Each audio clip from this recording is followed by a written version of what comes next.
man, it's like a wild horse. You've got to constantly be pulling back on the reins, right? It just wants to go run off and do something. Yeah, that's one Where of the things that upsets Gemini, me about the standard LLM is it wants to solve your problem when you haven't figured out what the problem is yet. yeah, yeah, right, exactly. Where Gemini is kind of interesting because you're in deep research mode, it like walks you through that. I don't have to hold it back. It's saying, okay, this is kind of what I'm hearing, and then it shows you these are the steps. This is my research process that I'm going to go through, and then it's like, is there anything else I should know, or is there Now anything that's the else you want paid to version, include right? in Or it? the higher paid version, Yeah, right? yeah. Okay. I don't know Let if me that play works the around same with on it. the other one. So right now I don't have a paid Gemini version. So let me play with it and see if it does that, because I really like that form of interaction. I don't want it to Yeah, commit to doing anything until I've worked out everything in my head. yeah. Yeah, and I've only ran a few things. I just got it like 2 days ago, so I mean, it's not like I have a lot of experience, but that's one of the first differences I just noticed, and it's so interesting. Just playing with different LLMs, there's definitely different philosophies underneath them, and just by watching it work, and that's why I said previously when I said just watching it think.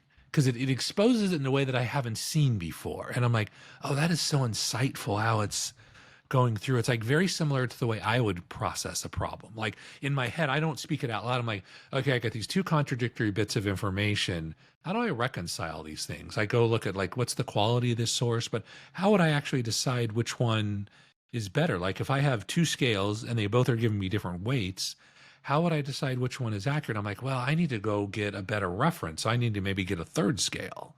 And if two agree, I got more confidence, but that still doesn't guarantee that the weight's right.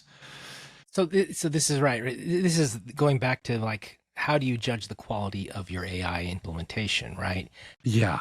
So like I'm thinking security and privacy where I started with a lot of this, but at the end of the day, it's like I want to make sure the output of my whatever AI I'm implementing is usable by my workers, by my clients, by Yes. my customers. So there's a quality control in what's coming out. And there's a Yeah, variability in absolutely. how the LLMs work. There's that temperature setting. There's other aspects. How do I ensure that the output is, in fact, an answer that's correct every time it gives the answer? Yeah, right, And right. and and so that's like, that's what you're doing. In this case, you don't know what the right answer is, so you need to figure out a method to measure that. And I'm like, yeah, how do we get it to answer the right way? Even if we know what the right answer is, how do you get it to ensure that it's always giving you the answer the right way? Yeah, I don't know. I don't know. These are all great questions, and they're all things I'm aware of, but I probably haven't written down a rigorous approach to it. It's more of I'm just running through this by feeling. It's intuition at this point. Mm-hmm.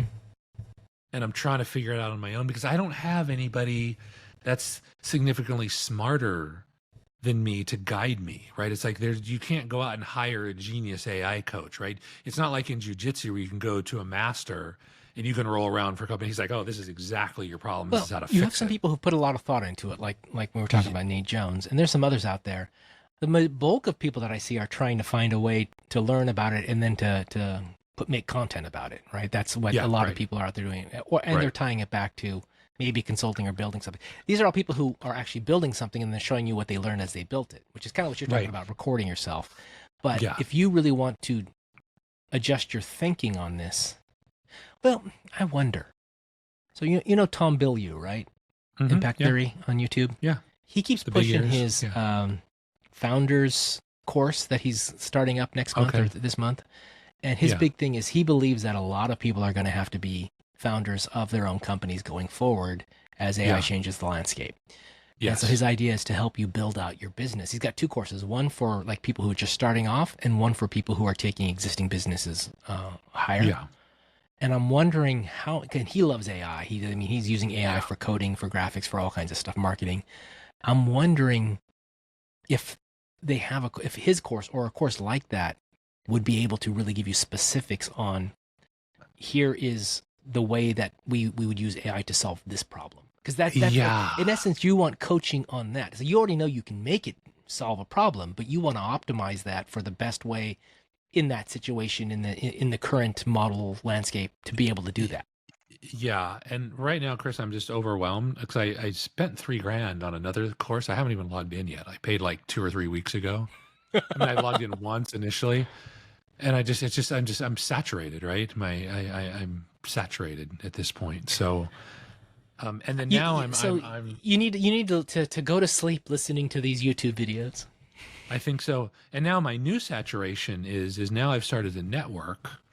Mm. And what I've found is that maybe I can slow down my rate of learning because my knowledge base is so, and God, this is going to sound like I'm such a dick and so egotistical. But it's like the reality is I am so far ahead of who I'm trying to help actually. Oh It's yeah, like yeah, they're yeah. still, I'm like, okay, even though I But feel like a total idiot and I feel like a child doing this sort of stuff, I can unless still they're a help, right? SaaS company or an AI automation company, they're not going to know anywhere near what you know, Yeah, right, exactly. And in right? my mind, I I'm mean, just like such an amateur. I know nothing, right, compared to other yeah. people. But this is why. So I try to make an effort to network a little bit too. But when I'm going where there's a bunch of professionals working for larger companies, then a lot of them have experience using AI or implementing AI or buying AI. But when I'm dealing with small businesses, they're so busy running their business. The level of understanding they have with AI is very like magic, how magic works. Yeah, it is. It is, and pretty much. I mean, pretty much everybody I talk to is this. It's the same pattern over and over again. Yeah, I'm on the $20 version of Chat, and I use it to, hey, Chat, help me write an email to this client, and it's like 1 or 2 line prompt, and they just copy and paste and stick it in. That's where they currently are. It's like the thought of reiterating back even a couple of times is just foreign to them.